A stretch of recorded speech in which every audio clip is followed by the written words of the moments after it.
Good evening, everyone. So this morning I spoke about the Yesakulaputta, the wealthy son, who, after seeing that the entertainers were sleeping like a corpse, decided that this is just a chaos and dispassionate. So he went on to see the Buddha and became the Buddha, became the Arahant after hearing the teachings of the Buddha. And he was joined by his another 54 friends, and with that makes the 60 monks, Arhat monks. And after there were 60 monks, the Buddha instructed all the monks to go and teach for the good and happiness of the gods and the humans. And all went in different directions, and the Buddha himself went to the Uruvela Nigama, and on the way he met with the different people, and then on his way, and the Buddha was on his way to see the Uruvela Sena Nigama, to see the three fire worshippers. So I ended here with the fire worshippers this morning, that these are three fire worshippers in Buddha Gaya. And I mentioned that this place nowadays known as the Vishnupad, which is about half an hour away from where the Buddha attained the enlightenment. So these three groups of matted hair ascetics known as the Jatilas, who worship the fire, used to live there, and the Buddha traveled there to enlighten them. So these three matted hair ascetics were known as the Uruvela Kassapa, Nadi Kassapa, and Gaya Kassapa. And the story says that the Uruvela Kassapa, the eldest of all, had 500 disciples. And then Nadi Kassapa, the second middle brother, he had 300 disciples, and Gaya Kassapa, he had 200 disciples. So they all learning and practicing the fire worship, and lived with many other followers there, and near Nairanjara river. So this Nairanjara river just flows from Buddha Gaya all the way through. And this Nairanjara river is very interesting one.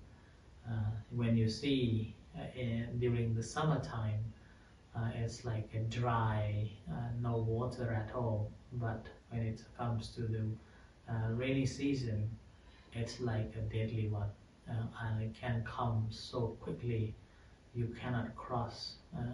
If you are walking through that river during that time and suddenly the flood comes, then you will not be able to cross for sure, and you will be washed away from this Nairanjara river. So that's a very interesting river.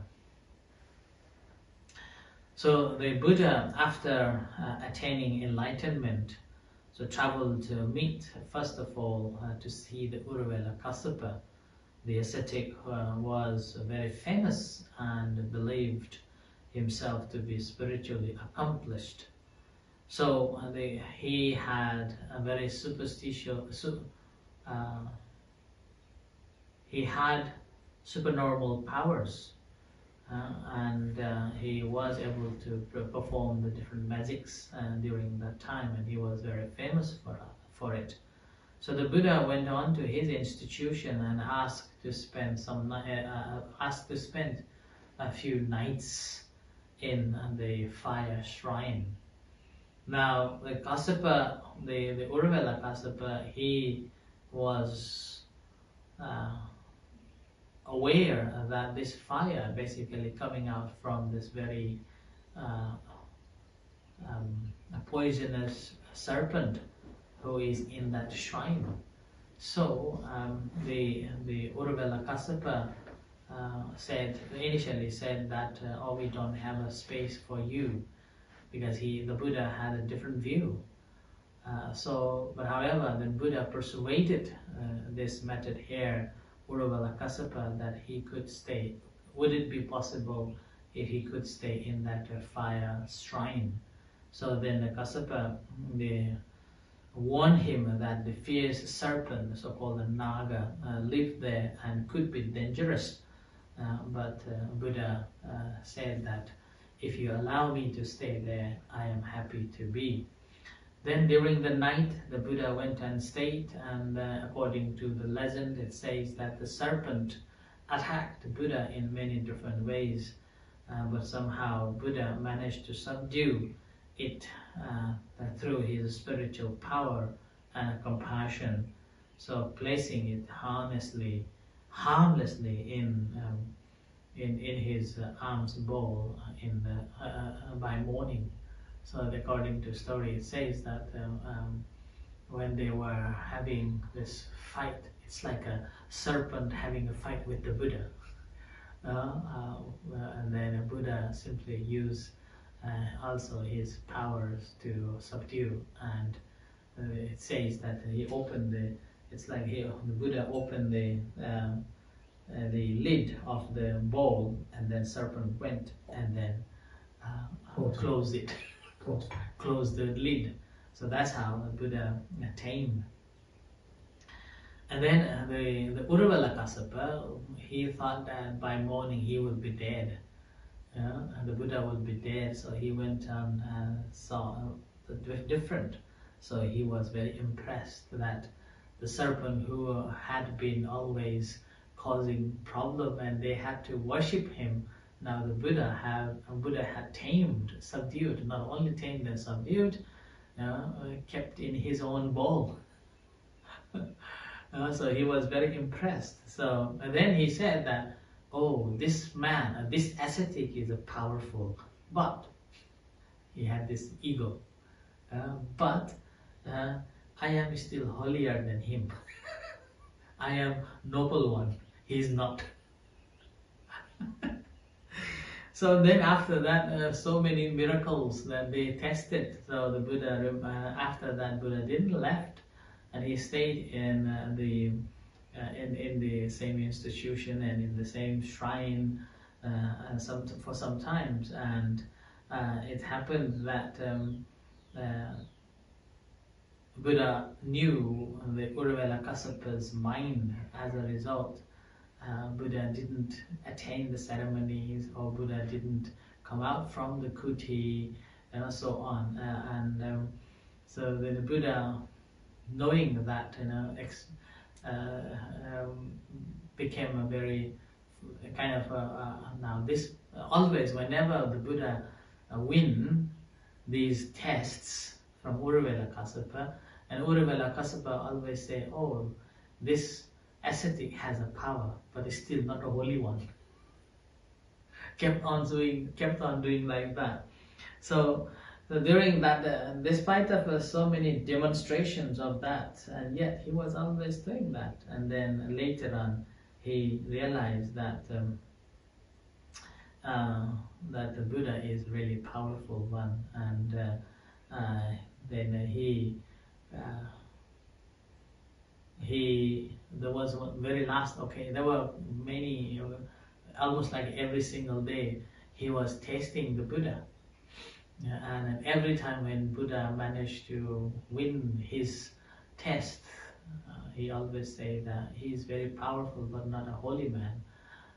And it comes to the end that was one occasion, the last one was, he thought that some people are coming to offer to the temple, and they were very wealthy, and this Uruvela Kassapa thought that this Buddha, this ascetic, is very powerful, and if he is exposed to these people will be follower of him, so I better not to invite him to come to the ceremony.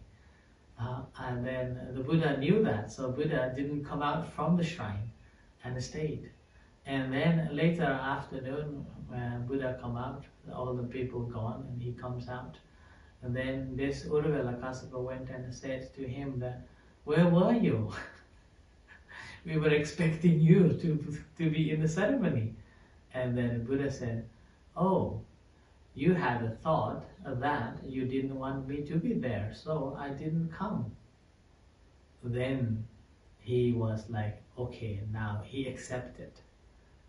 He accepted that the Buddha had really such a power and he really is a noble one. Then he was ready to listen. So he submitted to the Buddha and became the disciple of the Buddha. And now he had a matted hair. It's like a Rastaman. Matted hair. So now you have, if you become a monk, so you have to give up those matted hair and the beards, long beards. So he cut his matted hair, shaped, and then shaved his beard. And then, according to like ancient belief, that you should not burn, you should not bury. But it's always good to put float it on the water. So all this, the Uruvela Kassapa, along with his 500 disciples, after they cut the hair, put on the major Neranjara river. Now this river took the whole hair along the river, and then a few kilometers down the river, the Nadikassapa's institution. And Nadikassapa's institution saw that these all matted hair belongs to my brother. What happened here? And then they thought that there must have something happen. We must go and see him. So all 300 disciples and him came up to see, and he realized that he's no matted hairs. Then asked to the brother, what happened? And then he explained. And then he also convinced. And he also shaved the hair and put down the river again. And then the massive flow of this hair, matted hairs, flowing along the river, went all the way to his third brother, Gayakassapa. And Gayakassapa saw that many hairs coming down through the river. These are my brothers. What happened? Then again, they all came up to see him, about few kilometers away. They all came to see him, and then realized that all his brothers and students already shaved their hair and sitting in front of the Buddha. And then out of a panic, so they went, what happened? Why are you submitting? Why give up? Then he explained, and he also, along with his disciples, became a monk. And then once they all became a monk, and then the Buddha gave this discourse called Aditta Pariyaya Sutta, the discourse on the fire. So this discourse on the fire, then the Buddha gave. Then when the Buddha gave this discourse on the fire, the Buddha said that everything is burning. Basically those days the tradition was they were practicing it's called sacrifice in a fire. So you put everything in a fire, hoping that the smoke will go up to the heaven, and then the heavenly beings will see your prayers, and they will bestow the blessings on you. That was the belief. And whereas the Buddha twisted the story. Buddha twisted the story, rather than doing external thing out there and doing things that's not related to yourself. So then the Buddha twisted, saying that look inside, and turn around, look inside. And he said that everything is burning. And what is the burning? So he said, eye is burning, nose is burning, Yeah? Ear is burning, tongue is burning, body is burning, and our thought, our mind is burning. And then further on he said that eye that comes to contact with the objects, burning. Ear that comes to contact with the sounds, burning. And a taste that comes to contact with the different tastes, burning. Smells, burning.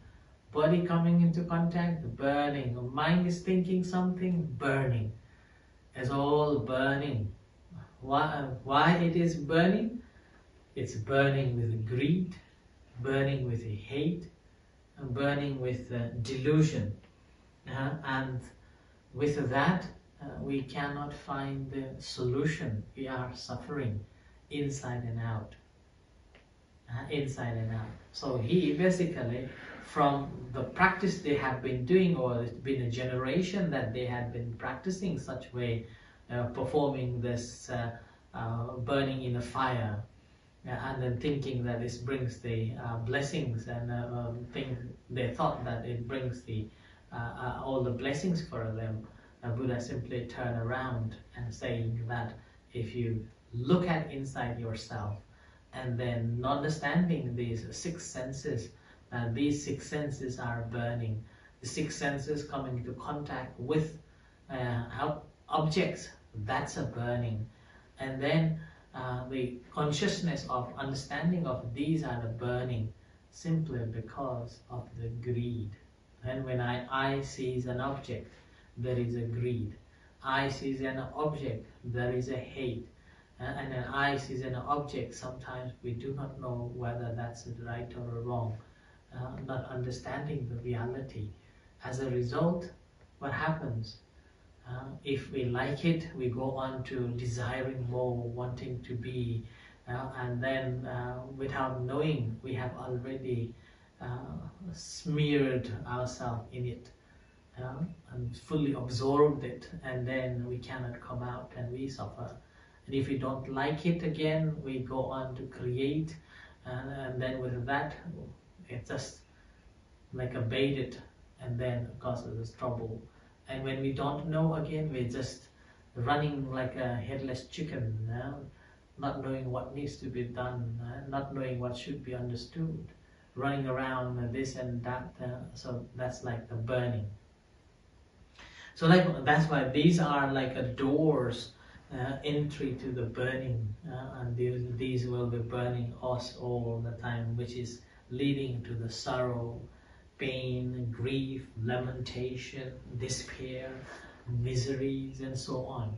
So the Buddha said that rather than burning in a fire all these material things, external things, and hoping that external things will bestow the blessings on you, give up that and internalize and look at it inside, and then understand that. When you understand that, then you will be able to be mindful of your eye, your ears, your nose, your tongue, your smell, your body, and your thinking.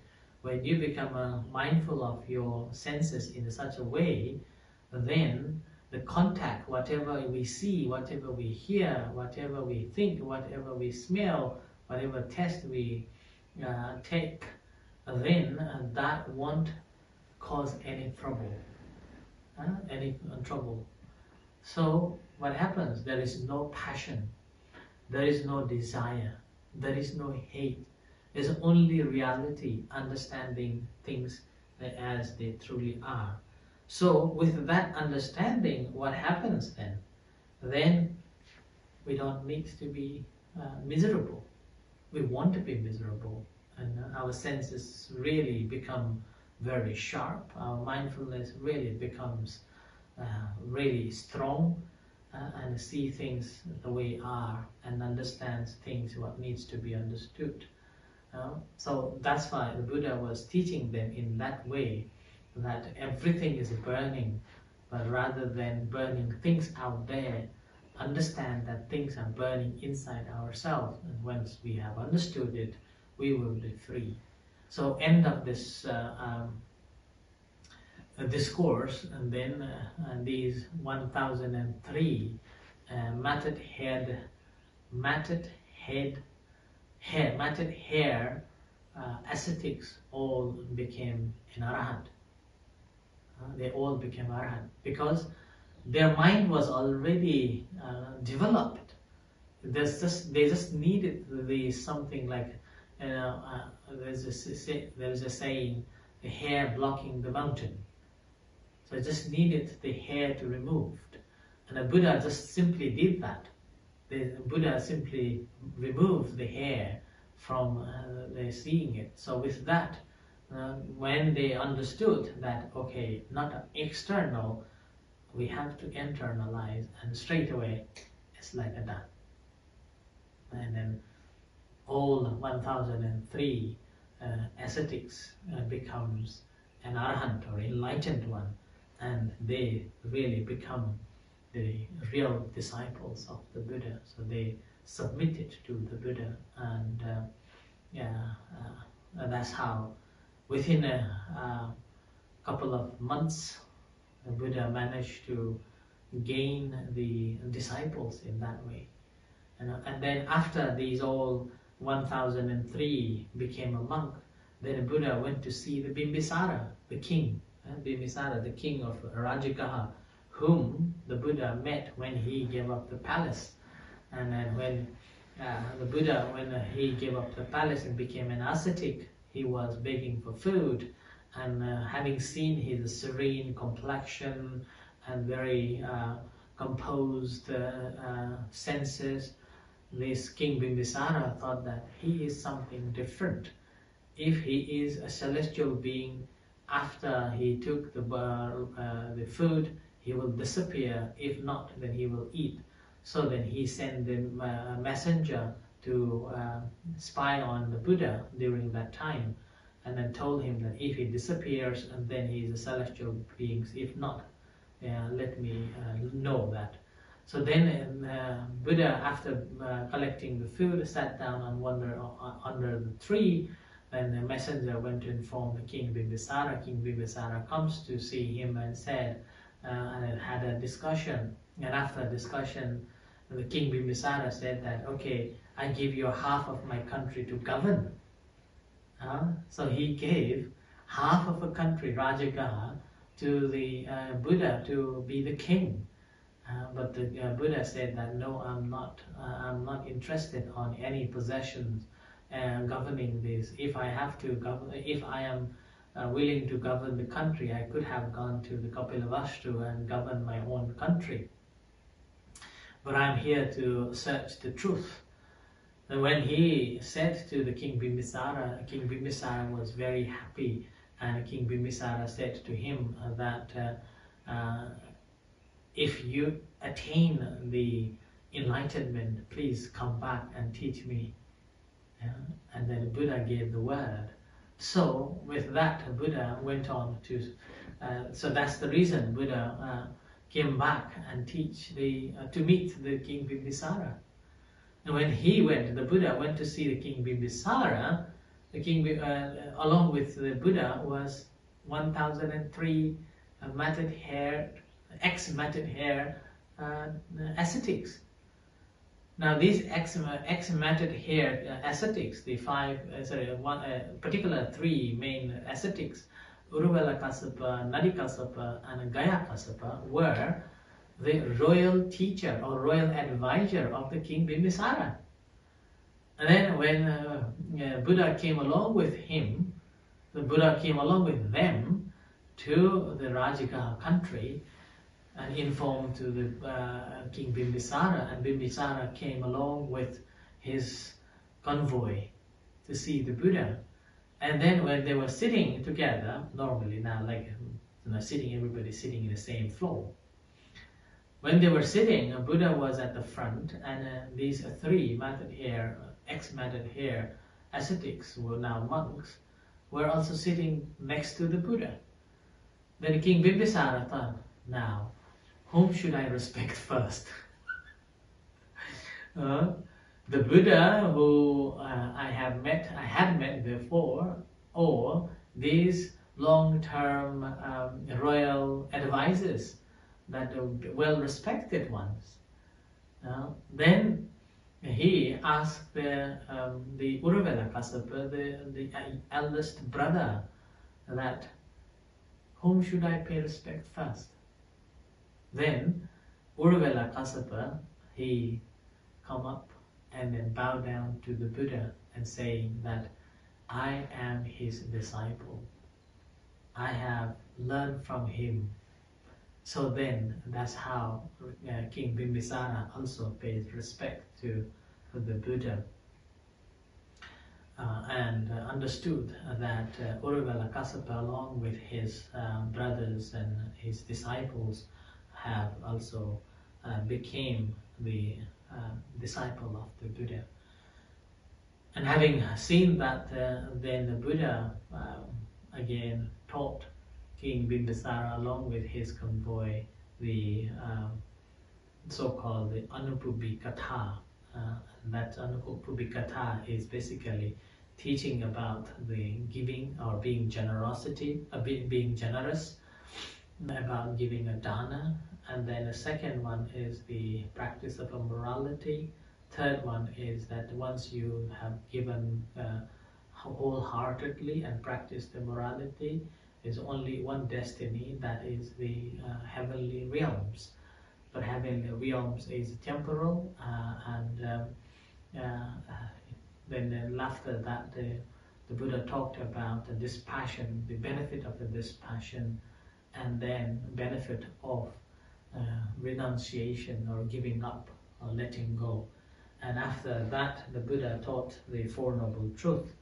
And with that, hearing that teaching, the King Bimbisara, along with his retinue, attained the Dhamma eye and Sotapanna. So that was the beginning of his journey to spread the Buddha's teaching in the kingdom called Rajagaha, and later it became really the hub of Buddhism for many years to come, until the Buddha moved on to other place.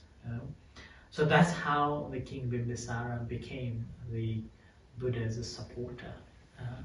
So this is the three method here: ascetics and King Bimbisara's story. So I stop here. May you all be well and happy. Let's do the chanting.